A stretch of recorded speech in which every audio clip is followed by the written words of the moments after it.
It's time now for perspective. In the English-speaking world, the term mouth breather is often used as an insult to denote stupidity or worse. But what if the term is actually rooted in scientific fact? Breathing is the most basic human function. You won't survive very long if you can't do it. But are we breathing as well as we could be? My guest today is James Nestor, journalist and author of Breath, The New Science of a Lost Art, which has recently been translated into French under the title Respirer. It'll also be launched in a total of 29 other languages this year. Thank you so much for speaking to us today on France 24. Now, you argue that humans have lost the ability to breathe properly. What exactly are we getting wrong? Well, we've gotten a lot of our habits wrong because of industrialization. So we're wearing tight clothes now. We are surrounded by smog and other pollutants, and all of this has plugged ourselves up. But also, what has really caused it is the last 300 years, our faces have shrunk, our noses have shrunk, and our mouths have gotten so small that our teeth no longer fit. With that small mouth, it makes it harder to breathe. So this isn't something that's simply hardwired. You are suggesting, it sounds like, that our physiology isn't necessarily best suited to something that keeps us alive. It is anatomical, first and foremost. And then after that, other elements come into play. But the most major reason here is because our mouths and our faces have so drastically changed. And if you don't believe me, you can just look at an ancient skull and look at its perfect teeth, and then look in the mirror or look around. And the vast majority of us today have crooked teeth because our faces have so dramatically changed in just the last 300 to 400 years. And what was the evolutionary reason for our faces getting so unhelpfully small? Well, evolution doesn't mean progress. Evolution means change over time. So we are evolving traits that are in no way beneficial to our long-term survival. Look at the rates of obesity and asthma and other chronic diseases that our ancestors did not have. And breathing is just a part of that picture. When we started eating very soft industrialized foods, we weren't using our mouths, we weren't chewing enough, and our faces didn't develop properly. And this has been well documented in the scientific literature. And what are the main pieces of proof we have that people in the past used to breathe better than we do today? We can look at their jaws, we can look at their skeletons and see that they had these very prognathic faces, these very wide jaws, these huge nasal apertures. They had much larger sinus passages than we do today. So the majority of us have a deviated septum, we are congested, we have a mouth that is too small, which makes the upper palate of the mouth go into the sinuses, and it makes it harder to breathe. So it's a physical problem. The mental stress also ties into our inability to breathe properly. Tight clothes do, pollution does, but at the beginning, it is an anatomical, it's a structural issue. And is there a social aspect to this as well? For example, do you find that people breathe differently in different parts of the world? It really depends. If you look at hunter-gatherer cultures, the few that are still remaining on the planet, they don't suffer from asthma. They don't have crooked teeth. They don't have dentists either, or orthodontists.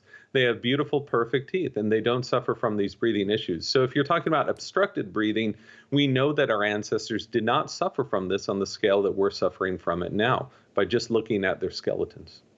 Now, there are, I've read, different types of breathing that you've mastered, presumably for different outcomes. Could you take us through what box breathing is, for example, or maybe alternate nostril breathing, which sounds quite exciting? I think it sounds more exciting than it actually is. But box breathing is just to imagine a box and to breathe into a count of four and hold for a count of four, breathe out for a count of four and hold for a count of four. What this does, if you notice, you're breathing in for about a quarter of the time, you're either holding your breath or exhaling. And when we hold our breath and when we exhale, we relax the body. So if we're holding our breath or exhaling for the vast majority of the time, the body is going to slow down. Our heart rate's going to slow down. Blood pressure will go down. And this isn't any new age theory. This is basic human biology. And you can measure this with blood pressure cuffs and heart rate variability monitors as well. And what are the sorts of positive effects you think we can glean from changing the way we breathe? We get most of our energy from air, not from food. And so many of us are so focused on what we're eating every day, but we're not focused on how we're breathing. And I've come to understand and appreciate that how we breathe is equally as important as what we are eating. So it is so essential for mental health, for our physical health, and for longevity. The clearest marker of lifespan is lung size and respiratory health. So the sooner your lungs get smaller and more crippled in their abilities, the sooner you're going to die. That's what the data has told us. So, where did your fascination with breathing begin? I never intended to write a book about breath, I'll tell you that much. But so many things kept happening to me in my life that were associated with breathing. I saw someone who could use his breath to heat his body up and sit in the snow for hours at a time and not suffer from frostbite or hypothermia. I saw free divers who can hold their breath for 5, 6, 7, 8 minutes at a time and dive to depths of 150 meters.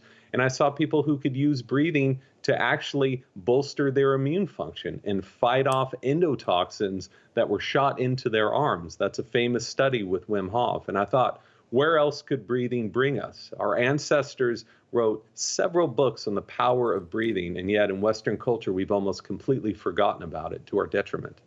Some of the things you've mentioned just there sound almost unbelievable, almost magical. Do you think that most people would be able to reap some sort of benefit from changing the way they breathe, or is this a minority interest?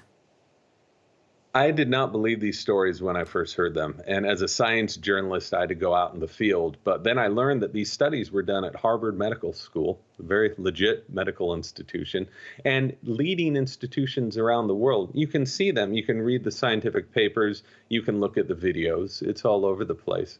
So for the rest of us who don't want to melt ice with our bodies over hours at a time or free dive to 150 meters, you can use breathing to calm your nervous system down, to relax before going to sleep, to focus before a test, to energize your body. So breathing allows us to do all of these things. And the best part is you can easily measure the effects as they are happening to you. And that's what I love about this. It's not just subjective. It's not just, hey, I feel better after that. You can see what happens to your body. Now, your investigations for this book did take you to a dizzying variety of places. What were some of your most memorable, most interesting trips during your research?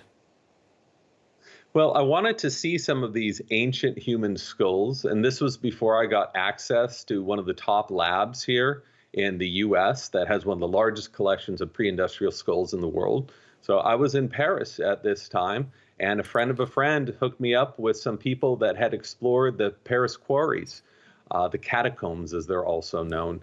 And there's 6 million skeletons down there below the streets of Paris. So I was able to get access and look at hundreds and hundreds of skulls. And you could see what's happened to our species over just the last few hundred years in these skulls. It's very easy to see with the naked eye.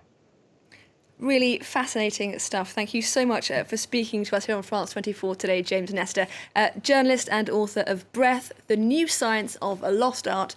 And that book is now also available in French under the title Respirer. Thank you very much.